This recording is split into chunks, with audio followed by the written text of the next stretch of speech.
kung si Jesus ang ating Diyos at Panginoon, dadali niya tayo sa tugatog ng tagumpay. Sa matataas na dako, He will bring us to highest blessing and highest promotion. He will exalt us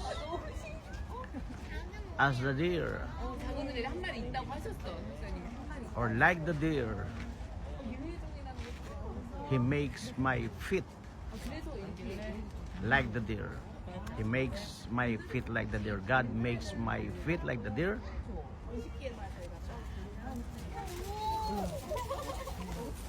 To allow me, cause me to stand in high places.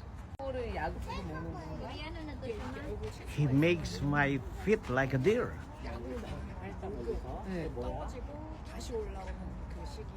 And cause me to stand on high places.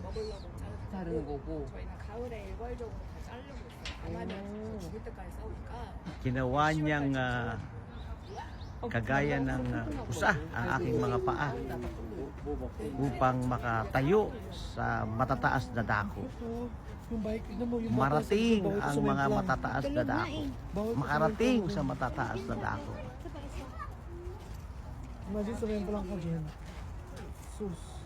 Ang galing ah.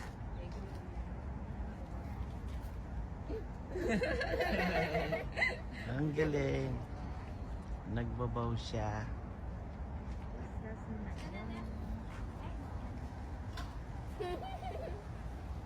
Ang galing.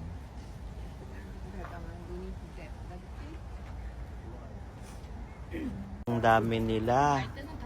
Viewing time. Dami nila viewing time. Oh, here at Seoul Garden, Korea.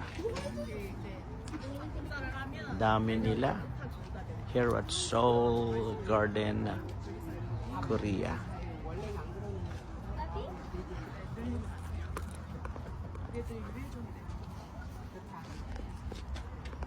오늘 산이 풀 풀려가지고 농장에서 키우다가 돈이 안 되니까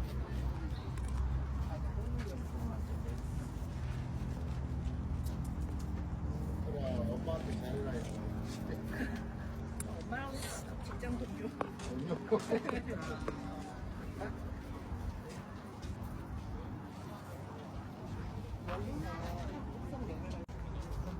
As the deer panted over the water, so my soul longeth after thee.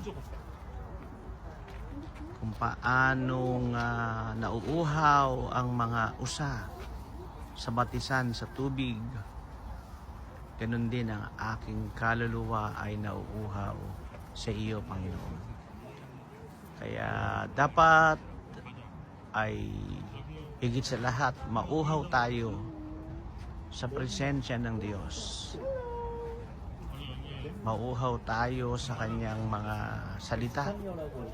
Mauhaw tayo na magawa ang kalooban ng Diyos at hindi tayo mauhaw sa mga makamundong gawaing maghahatid sa atin na sa kaparusahan sa impyerno at sa kapahamakan.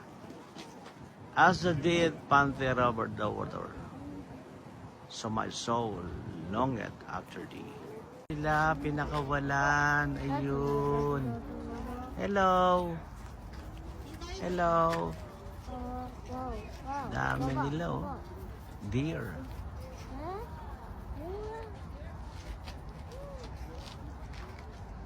Yan.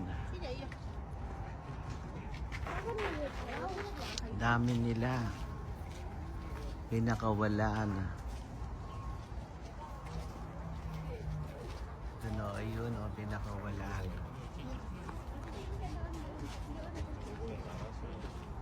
Ito yung mga sungay nila. Kasi kaya daw inalis kasi delikado sa mga nag-aalaga. Yan ang mga sungay nila. Ayun, hindi pala ako naka-record parang sa Japan. Ang dami kong kuha doon. Ayan, ang dami. Oh, ayan sila. Ayan sila. Ang dami. It's feeding time. Ang sungay. Oh. May sungay po siya, pinuto lang. Oo, pinupunto. Kasi Ayun. delikado nga yung mga nag-aaral. Ayun. Deer, pinutol yung sungay daw kasi delikado sa mga nag-aalaga. Here at Seoul Garden, Korea. Hello dear, tingin ka sa akin. Hindi nakatingin, kumakain siya eh. Oh.